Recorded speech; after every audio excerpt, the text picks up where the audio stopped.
Ang istorya ng Sakshi Gopala. Minsan ay may dalawang Brahmin na galing sa Vidyanagara sa Timog India ay napagkasunduan nila na magkaroon ng mahabang paglalakbay sa mga banal na lugar o pilgrimage sa Hilagang India. Nang sila ay makarating sa Brindaban, kung saan ay nagkaroon ng magandang mga banal na paglilibang si Krishna, at sila ay naligo sa Yamuna River. Nakarating din sila sa magarang templo kung saan ang napakagandang si Gopala Diti ay naroroon. Ang kagandahan ni Gopala Diti ay pumukaw sa kanilang mga isipan at sila ay tuwang-tuwa.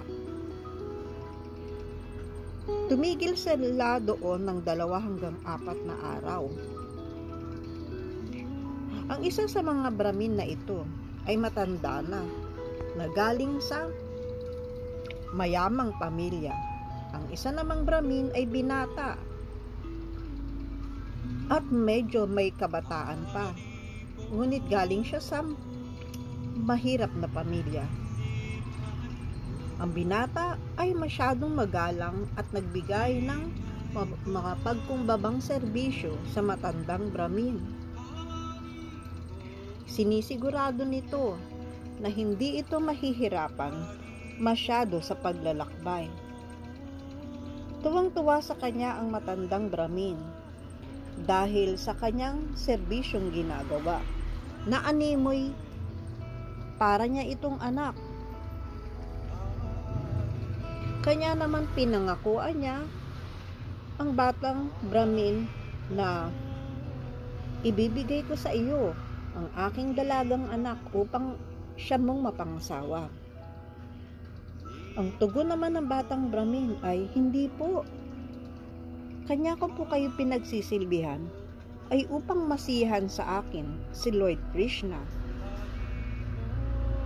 At isa pa, hindi po ako karapat-dapat sa inyong anak dahil ako ay isang mahirap lamang. Walang pinag-aralan at hindi katulad nyo na mayaman at edukadong mga tao. Sa palagay ko rin po ay hindi matutuwa ang inyong asawa at mga anak.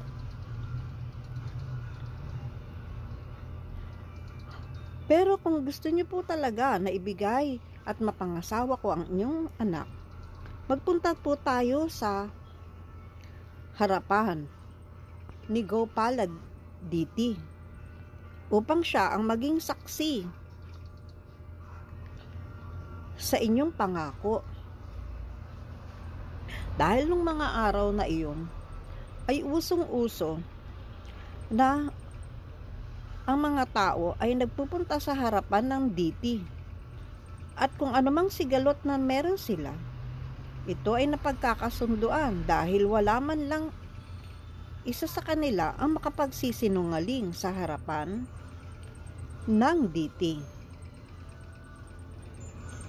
At nangako nga ang matandang Brahmin. Sinabi niya na ibibigay niya ang kanyang anak dito sa batang si Brahmana. Ang sabi naman ng binatang Brahmana, o aking Panginoon, kayo po ang saksi. Kung magkakaroon po ako ng problema, ay tatawagin ko po kayo upang patunayan ang mga sandaling ito, ang pangako ng matandang Brahmin. Kanya sila ay umuwi na kinabukasan.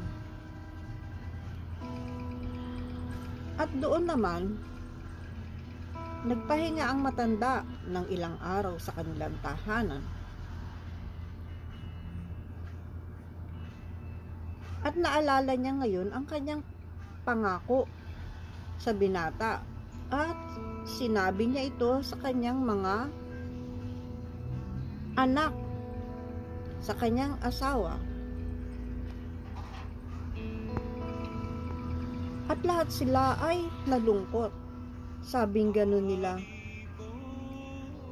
baka pagtawanan tayo ng mga tao kasi ibibigay mo lamang ang aking kapatid sa isang binata na hindi man lamang nating kakilala at wala man lang tayong koneksyon.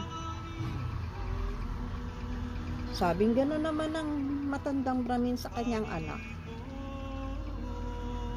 paano kung babawiin ang aking pangako sa banal na lugar? Kung hindi ko ibibigay ang aking anak na dalaga sa kanya, ay tatawagin niya si Gopala bilang saksi. Ang sagot naman ng anak niyang lalaki, ang Diti ay maaring ang saksi, ngunit napakalayo naman niya sa ating bayan. Paano siya makakarating dito at sumaksi laban sa iyo?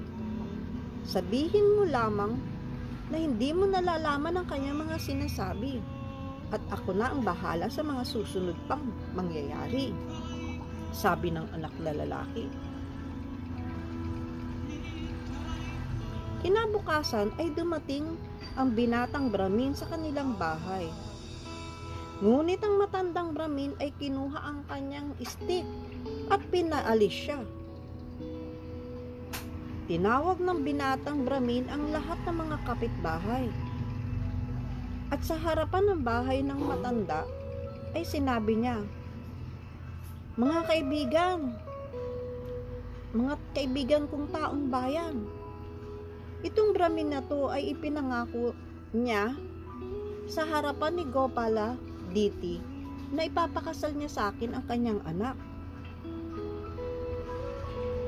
Sabi ko nga ay hindi ako karapat-dapat sa anak niya, pero nagpumilit siya. Si Gopala Diti ang aming saksi.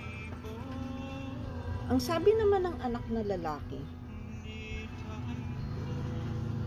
kung ano-ano mga pinagsasasabi mo, sa katunayan nga, habang kayo daw ay naglalakbay, ay kinuha mo ang pera ng aking ama. At nilagyan mo pa ng laso ng pagkain niya. Kanya kung ano-ano ngayon ang sinabi niya at ipinangako sa iyo.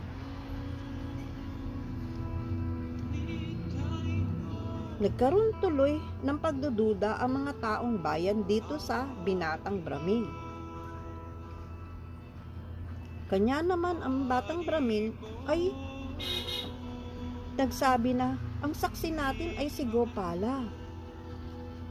Ang sagot naman ng matandang Brahmin, kung si Gopala ay personal na darating dito upang tumistigo, ay siguradong ibibigay ko sa iyo ang aking anak. Yun ang sabi niya sa binatang Brahmin. At pumayag din naman ang kanyang anak na lalaki. Ang buong tiwala kay Gopala, ang binatang Brahmin ay nagpuntang muli sa Vrindavan at nakipag-usap siya kay Gopala Diti. Sinabi niya kung anong nangyari. At sinabi niya ganun, tulungan mo ako. Ikaw ang saksi. Nang nangako ang matandang Brahmin na ipapakasal niya sa akin ang kanyang anak. Hindi ako nalulungkot dahil hindi ko mapapangasawa ang dalaga niyang anak. Ang ikinalulungkot ko ay hindi niya tinupad ang kanyang pangako bilang isang Brahmin. Sumagot naman ang Diti sa kanya. At ang sabi, totoo nga yun. Ngunit bakit ka nakikipag-usap sa akin? Alam mo lang na ako ay estatwa. Sabi niya ganun. May nakita ka na bang naglalakad na Diti? Sabi ng Diti sa kanya. Sumagot naman ang binatang Brahmin. Ikaw nga ay nakikipag-usap sa akin ngayon. Kahit na ikaw ay Diti. Kanya, ikaw talaga ang Supreme Personality of Godhead. Si Lord Krishna ka talaga, sabi gano'n. Kaya ang sagot naman ni Gopala, na may ngiti sa kanyang labi, sige, makinig kang mabuti, ako ay sasama sa iyo at lalakad sa likod mo. Huwag ka lamang lilingon at lagi akong nasa likod mo. Mag-offer ka sa akin ng pagkain araw-araw. At lagi lang ako sa likod mo. Huwag kang titingin sa akin dahil pag oras na tumingin ka sa akin, ako ay titigil na sa paglalakad. Ganun nga ang naganap. Kinabukasan ay naglakad na sila papunta sa bahay ng Brahmin. Naririnig ni Gopal ang mga tunog ng maliliit na kalembang na tumutunog sa bracelet sa paanan ni Lord Gopala. Kanya alam niya na nasa likuran niya ito. At araw-araw na ay nag-o-offer siya dito ng kanin. Nang malapit na sila sa bayan, ang sabi niya, naku, ang lahat ay matutuwa pagka nakita nila ang kagandahan ni Gopal. Ganun. At mapapatunayan ko na ikaw talaga ang saksi sa amin dalawa ng matandang Brahmin. Ngunit napadlingon siya dito dahil sa kagalakan. Kanya tumigil sa paglalakad si Gopal. At siya na lamang ang mag-isang nagpunta sa tahanan ng matandang Brahmin at sinabi, nandoon si Gopal. Nasa merong malapit na malapit dito sa ating bayan. Sabi niya gano'n. At nagpuntahan silang lahat na mga taong bayan at nakita nila na nakatayo nga si Gopal. Kanya sila ay naniwalang lahat na totoo nga ang sinasabi ng binatang Brahmin.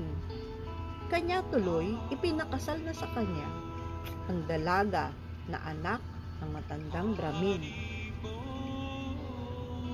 Nang marinig ng hari ang napakagandang istorya, siya din ay nagpunta upang tignan si Gopala.